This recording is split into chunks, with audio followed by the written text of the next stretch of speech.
Hello everyone, welcome to today's class.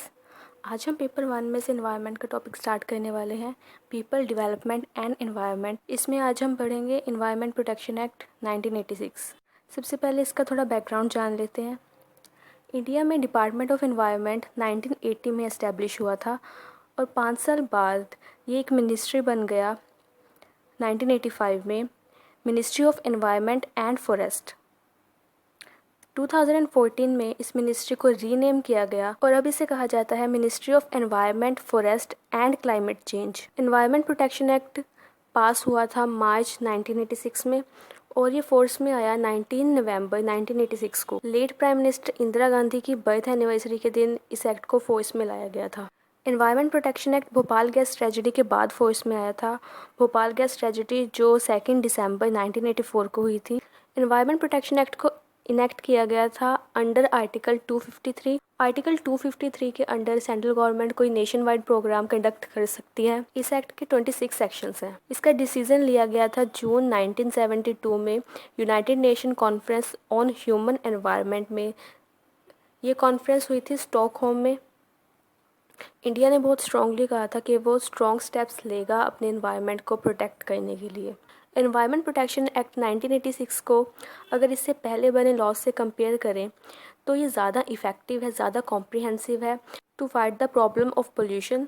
क्योंकि इससे पहले जितने भी लॉ बने थे जैसे the air act 1981, forest conservation act 1980, wild life protection act 1972, water protection act 1974, ये सब किसी एक पर्टिकुलर टाइप के पोल्यूशन को कवर करते थे। लेकिन इन्वायरमेंट प्रोटेक्शन एक्ट एक जनरल लॉ है। ये इन्वायरमेंट के सारे एस्पेक्ट्स को कवर करता है, हर टाइप के पोल्यूशन को कवर करता है, क्योंकि ये किसी एक टाइप के पोल्यूशन तक लिमिट नहीं है, जिसके कारण इसे अम्ब्रेला एक्ट भी कहते हैं। आगे आते हैं ऑब्जेक्टिव्स के। इस एक्ट को लाने के पीछे क्या ऑब्जेक्टिव्स थे। इसका सबसे पहला ऑब्जेक्टिव था कि जो भी एजेंसीज इन्वायरमेंट प्रोटेक्शन के लिए काम कर रही हैं उनकी एक्टिविटीज़ को कोऑर्डिनेट करना और नई अथॉरिटीज़ बनाना एनवायरनमेंट प्रोटेक्शन के लिए। सेकंड ऑब्जेक्टिव था जो भी कोई ह्यूमन एनवायरनमेंट, सेफ्टी या हेल्थ को इंडेंजर कर रहा है उन्हें डेटरेंट पनिशमेंट प्रोवाइड करना। थर्ड ऑब्जेक्टिव था सस्टेनेबल डेवलपमेंट को इंश्योर करना।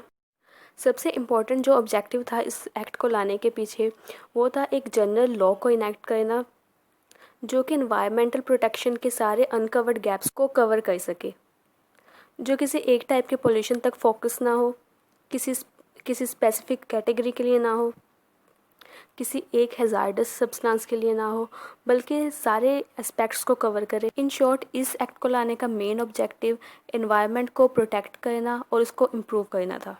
आगे आ जाती है स्कीम ऑफ द एक्ट। इस एक्ट को 4 चैप्टर्स में डिवाइड किया गया है। पहला है प्रिलिमिनरी, सेकंड है general powers of the central government, third है prevention, control and abatement of environmental pollution और लास्ट है मिसलेनियस। आज की वीडियो में हम सिर्फ चैप्टर 1 डिस्कस करेंगे। अब स्टार्ट करते हैं चैप्टर 1 प्रिलिमिनरी। प्रिलिमिनरी को 2 पार्ट्स में डिवाइड किया गया है। पहला है short titles, x tends and commencement जो हर लॉ से पहले दी गई होती है, और सेकंड आ जाती हैं कुछ डेफिनेशंस। शॉर्ट टाइटल, एक्सटेंड और कमेंसमेंट में दिया गया है कि इस लॉ को इन्वायरमेंट प्रोटेक्शन एक्ट 1986 कहा जाएगा और ये एक्सटेंड होगा इन होल इंडिया। थर्ड, इसकी डेट ऑफ कमेंसमेंट वही मानी जाएगी जो ऑफिशियल गैजेट में दी गई होगी, जो कि है 19 नवंबर 1986, जिस दिन ये फोर्स में आया था। डेफिनेशंस में सबसे पहले डेफिनेशन दी गई है एनवायरनमेंट की। वाटर, एयर और लैंड और इनका इंटर रिलेशनशिप, ये सब एनवायरनमेंट में आते हैं।